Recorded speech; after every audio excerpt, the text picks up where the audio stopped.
Hey, so this video is going to be edited. I want to talk to you about Annika. Annika is a new character played by Justine Skye on Grownish.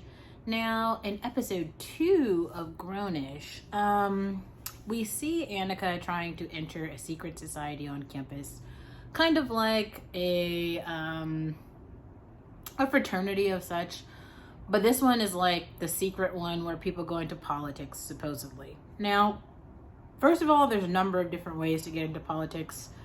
It's not really just one. I know for certain when I was doing some Davos type work, I met the people who helped get AOC elected, and they literally found this bitch at a bar, and they were like, if you want to go into politics, we can help you too. So, like, it ain't that hard. Like, you don't, like, AOC was definitely not, like, the chosen one. They just needed, like, a young, fresh, pretty face.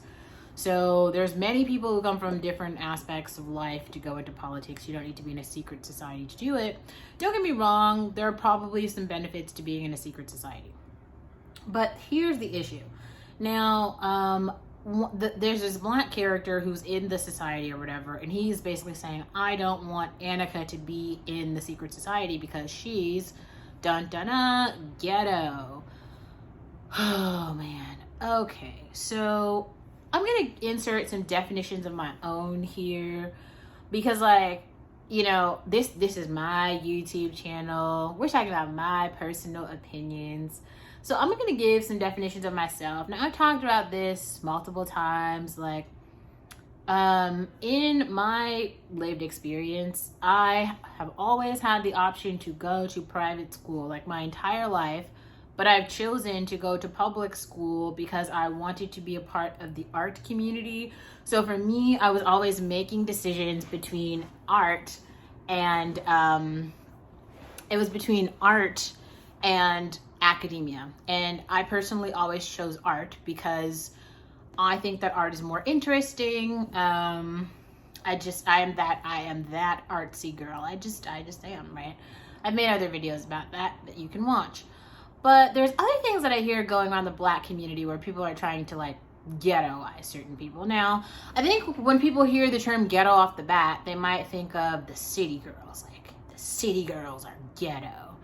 And maybe I personally would call the city girls urban. That's the term that I would use. If I were to think of ghetto, honestly, the only person I can really think of right now is like Sweetie or like Kaylani. Like, to me, it's like the tattoos. It's the, like, Kaylani. I'm not even trying to be funny here, but it's like Kaylani with all the, like, homosexual stuff. It's just, she's very, like, she's like beyond urban. It's like something else, you know?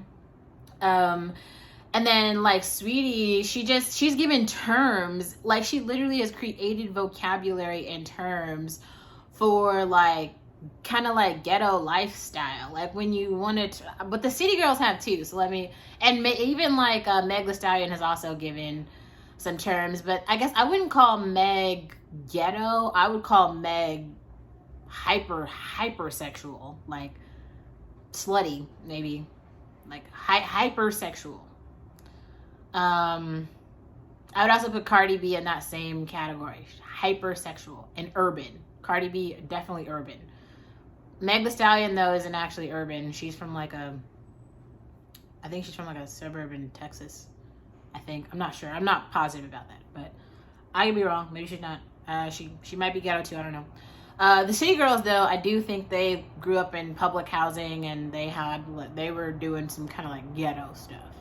But I know for a fact, like, Sweetie grew up with her, like, she's given many interviews about this. She grew up with her mom. Her mom was working like 6 jobs or something. I don't think she grew up with her dad at all. And even when she graduated from college, she was like living in her car and making music, and it was incredible. She had that, like, the pretty girl music box or something. And I'm not sure, maybe all of that stuff could have just been a trend and a fad and other ways to get on, but definitely when I've seen, like, her repertoire of music and what she's kind of representing, like, she's putting a face to, like, whatever it is that's ghetto. And especially, like, if you go look around Oakland right now, and whatever this like Asian baby doll girl is, and you just see the entire plethora of the ghetto Asians, it's like it makes sense. Like it fits. But it's very weird because I feel like society in general has done this thing where they've ghettoized black girls. So like there's only like one trope of a black girl, and that's like ghetto baby mama, like hood rats, whatever all of those things mean. That is what a black girl is supposed to be. And then another thing I've seen though, and I've seen this from other black women on Twitter, or like just making comments to other women being like, oh, he doesn't want you because you're dusty, your room is dirty, you're this, you're that. Here's the thing that I can't understand about things like that. Like there's a difference between like unorderly and dirty. Those are two different things. And then there's also there are highly functional, successful people who are very messy, and I will give one example of this that you might be familiar with if you're up to date in pop culture. So if you watch Grey's Anatomy, there is a character, Christina Yang, and if you never paid attention to the character, she's actually a hoarder. She's like the most successful surgeon in the entire program, and she's literally a hoarder. Like her apartment is completely messy, and that is because you might not know this if you're not like a highly functioning person, but highly functioning people need maids because they do not have the time to do like physical chores. That's kind of why we have these like class distinctions between white collar and blue collar work, where blue collar work is not necessarily like using your brain and white collar work is. So I'm just gonna toss that in there. And I also wanted to kind of like give a couple class distinction examples where we have like multiple examples of white women from different social classes, and we are accepting of this, and we have like space for this, but we haven't seen this in like black culture. So let's kind of unpack this for a second. So like I would say like at the lowest tier we might have someone like Bad Baby. Like she's definitely like the ghetto version of whatever Becky Hood is. Okay, we've got Bad Baby. She was on like the Jerry Springer show, you know. She's got, I don't know, it's just this is basically the way that she talks about herself. You know, it's like the way that she expresses herself and the things that she's going through. Like I really feel like Bad Baby could probably, and actually she did when she went on Dr. Phil. I think the whole point was she was trying to access therapy. I think she just didn't take it seriously and just felt she could do better with OnlyFans, and actually she did. So congratulations to her. I mean, but you know, if we're trying to give space for different types of white women, I think that one would be pretty like government housing sort of thing. When Drake's making those quotes, I'm gonna send her back to public housing, I feel like he's probably talking about the Bad Baby type of girls. Okay, so above that we've got the Lana Del Reys. Now, and I'll actually put two women in this social class. There's Lana Del Rey and there's Scarlett Johansson. Lo and behold, many of you might have known this. Both of these women grew up in trailer homes. So the thing about growing up in trailer homes, I have only seen this experience. Oh, Eminem is another person who comes from like this particular social class and this like American experience. So trailer homes are like even one step below public housing. So maybe I should have put Lana and Scarlett there. And I do think that these women have quite a lot of other attributes that make them great. I'm simply talking about social classes and like the way that you grew up from like 0 to 18. And these women have talked about how that has impacted them. And so I don't actually know if Lana Del Rey grew up in the trailer home, but I do know she lived in the trailer home for quite a large part of her adulthood, and she was living there with her boyfriend. So quite a lot of the art and media that she's made in her career has been about that experience, because like that is where her frame of reference is coming from. And she's spoken openly about this, and Scarlett Johansson has as well, and she mostly talks about it as in like, given who she is and where she comes from, she's like the only person in her community who's ever like made it out and made something of themselves. I think that's interesting. I will link all of the interviews in the description box if you guys would like to see this. And then I want to go maybe toward like the middle class now. And I love talking about this because I think Brett Cooper is one of just my favorite examples of this. So she is the host of like In the Comment Section. Very middle class girl, very, very middle class girl. And she's brunette. So that's actually important in terms of like white society and kind of maybe like what it means in terms of like pretty privilege and access. So at the top of the hierarchy, we've got Marilyn Monroe in terms of white women, right? So the blonde sort of curvaceous bombshell, that's like the top of the pyramid, right? So Brett Cooper does not fall into that, but Brett Cooper is pretty attractive and she's middle class. So how might I describe this? If you watch the show Mad Men, I would say like Brett Cooper is probably very similar to like one of the women that one of the guys at the firm would marry. I probably would consider myself, like me, the way that I grew up, very similar to that. Or yeah, honestly, I feel like I grew up in a pretty middle class situation. I don't know, like there's kind of a lot of like ups and downs to it, as in like I've had a lot of privilege, but I've I never grew up on any public assistance and I never grew up in any public housing. So yeah, I don't know, I think my experience is pretty middle class. I've also, I just worked pretty much my entire life for all of the things that I have. So learning how to manage money and understanding the responsibilities of a job is definitely something that isn't new to me. I'll say that. And then we have people who are more at the top of the hierarchy, and I'm going to give two kind of different examples. Well, maybe three different examples here. So I want to talk about Taylor Swift, Drew Barrymore, and Angelina Jolie. So Drew Barrymore and Angelina Jolie both grew up in show business. If you guys do not know that, they both have interviews inside the actor studio where you can kind of like discuss this a little bit more. I feel like some of you guys might be very new age, so you don't actually realize like who Angelina Jolie was in her adolescence, but she was very alternative. Like she had these tattoos. She was like literally dating and fucking her brother. She was drinking blood. She was like, she was just like off the hinges. She was like that girl that you just do not want to fuck with in Hollywood. And like her parents were also actors, so she grew up kind of like knowing that she wanted to be an actor and knowing how to get there, and that's the person that she always has been. Drew Barrymore was the same thing. They come from like a Hollywood family. And then there's Taylor Swift. So Taylor Swift, I think both of her parents were like upper middle class. And so it was very easy for her to say like, okay, I actually want to pursue country music. And she has so much content really on YouTube and out there where you can like watch her process and like watch her songwriting and get a really clear example of like how she was able to matriculate into the position that she is now, because she had raw talent, and then she also had quite a lot of support from her family.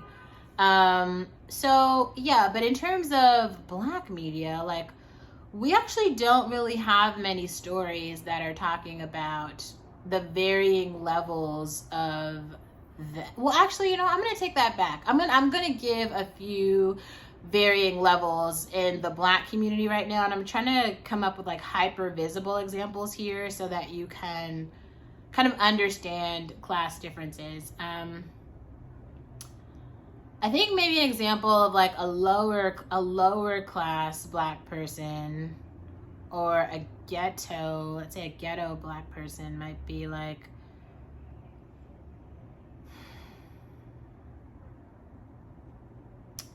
we could say like Carisha, or like Young Miami, or Sweetie, possibly. That I still feel like I want to call them urban, but yeah, maybe if we think about like their socioeconomic background and how they grew up, both of those artists I think are good examples of that. Or maybe even possibly, I'm not sure about this, but Bia, another one, just the way I've heard her talk about her family, or Cardi B, another one.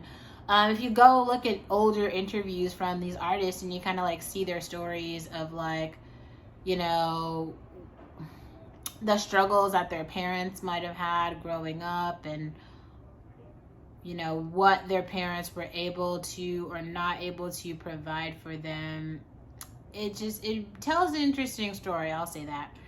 And then people from the middle class that I think maybe more people should pay attention to are people like Gabrielle Union, who has written multiple books. You can go read her books about her growing up. She actually grew up in the Bay Area, so if you're from the Bay Area, a lot of her story actually might sound familiar. Kerry Washington, definitely, she talks about, she has a whole show on My Block, right, where she talks about her lower middle class experience and, you know, getting scholarship into, or I don't know if it was scholarship or something, into the private schools that, you know, she attended, because she attended a private school with like Gwyneth Paltrow. That was pretty integral into her experience. And then we have maybe like upper class black people. I mean, she's dead, but I would definitely say like Aaliyah was like a really good example. She you know, she grew up pretty upper middle class. Like the entire time, all of her documentaries, I mean, yes, she had that really weird experience with R. Kelly, but I think that was more of like a Hollywood thing and not so much a like, it might have been, maybe it was socioeconomic. Who's a better example of like an upper middle class black person? Like, okay, Janet Jackson. That's actually a really clear one. Janet Jackson. I mean, come on, like she grew up with Michael Jackson money. Like her entire, you know, existence is just like being in the spotlight. Or actually, Keke Palmer might be a really good example here too. This is actually a really good class distinction. So we are having this like Keke Palmer Zendaya debate. I think, I'm not positive about this, but I think Zendaya grew up pretty like lower middle class and Keke grew up like upper middle class. I think. I'm not positive about that. Those distinctions are, they just do play a role in terms of like how much access you have, how easy kind of it is for you to maybe make artistic endeavors or not. I'm not sure. Well, I don't want to say I'm not sure. I am kind of sure. But let's go back to Annika for a second. So in Annika's case, I would definitely describe her as lower middle class. Like she might be using some scholarships of some sort to get into college, but like nothing about her says like ghetto. Like she's not Sweetie. She's not Bad Baby. She's not like, she literally is like, she has this, you know, vision board where she's, you know, mapping out her goals. I don't see what's so ghetto about that. Then she has her, I mean, she's just so knowledgeable. She's like a fucking freshman talking about Davos. Like, that's not, I didn't even know about Davos until I was like out of school. Like, people are not just out here talking about Davos. I guess that's not a thing. And then, I mean, there's so many aspects of it. It's the way that she communicates. Maybe it's, I will say she's, in terms of like her political philosophy, she is going to a school that's in California. So maybe she's like more liberal with her sex, because it looks like she's like having sex with the guy who's already in that fraternity. So maybe she's trying to like sleep her way into power in some way. I'm not positive about that. I'm just hypothesizing. Maybe that's like the deal. But yeah, I think we just need to have I have another example. This is a really good example of someone who grew up upper middle class. Issa Rae. Issa Rae, if many of you guys didn't know, I think both of her parents are doctors, and then Issa Rae is like a Stanford graduate. And so she's been trying to basically build this foundation in media for herself since her time in Stanford. Like, she's literally taken it seriously since she was a freshman at Stanford. It was like her pet project that turned into a career. It was very difficult for her. Very difficult. She kept trying. It was tough. Like, if you've been there since the awkward black girl days, she put in work. She has been putting in work. Okay. work. Actually, maybe I'll actually make that like a journey story of Issa Rae, just because of my adoration for her, even though I feel like many people have done that, but whatever, maybe I'll do it. So I think we have to have a more nuanced conversation around Annika, her social class, and who she is as a girl. Like, are we ghettoizing her just because she's like a dark-skinned female? Are we ghettoizing her because she has a long weave? Like, which part about her reads ghetto? That's what I want to understand. I guess I also wanted to kind of character profile myself, because like I think a lot of people, they always try to like classify me. It's very hard to understand my social class because like my family is very, we aren't like other families, in where other families have sort of like one story and everyone sticks together. That's not the case in my family. In my family, every person is an individual. So if one person is rich and a baller, that does not apply to everybody else. Everybody has their own career and their own life and their own life chances and their own bank accounts and their own money and their own house. So it's like, just because George lives in the Oakland Hills, that doesn't have anything to do with me. Just because Taj is balling out in LA and in Hollywood, that has nothing to do with me. I am here in Berkeley in my apartment that I manage, and that's how it is. Like, my mom has her own shit going on. My brother has his own shit. My brother has his own Hollywood family. Everybody has their own shit. It isn't some like aggregate story of like a we are this and then this is this person and this is the, everyone has their own story. And we don't do handouts in my family. Like, nobody like pulls anyone else up. If you make it, you make it. If you don't, you're kind of on your own. So like, and then if I'm going to classify myself, I would definitely say I am like the black girl in therapy. Like, we could just call me that. I'm like the Drew Barrymore of, okay, the black community. I'm the one who's just gone through like the most fucked up stuff and is just like on this constant path of like therapy and rehabilitation. Like, this is me. If you haven't seen it before, welcome. I'm here. I can talk to you about all kinds of therapy: cognitive behavioral therapy, trauma therapy, talk therapy, walk therapy, hot girl walks, bad girl jogs. Like, we could talk, okay? We could talk salt baths, Epsom salt, mood boards, water sounds. Like, holler at me if you're trying to like get your she right, because I've been there and I've done all the things. As you see, I'm still here. Anika's not ghetto though, so let's stop that.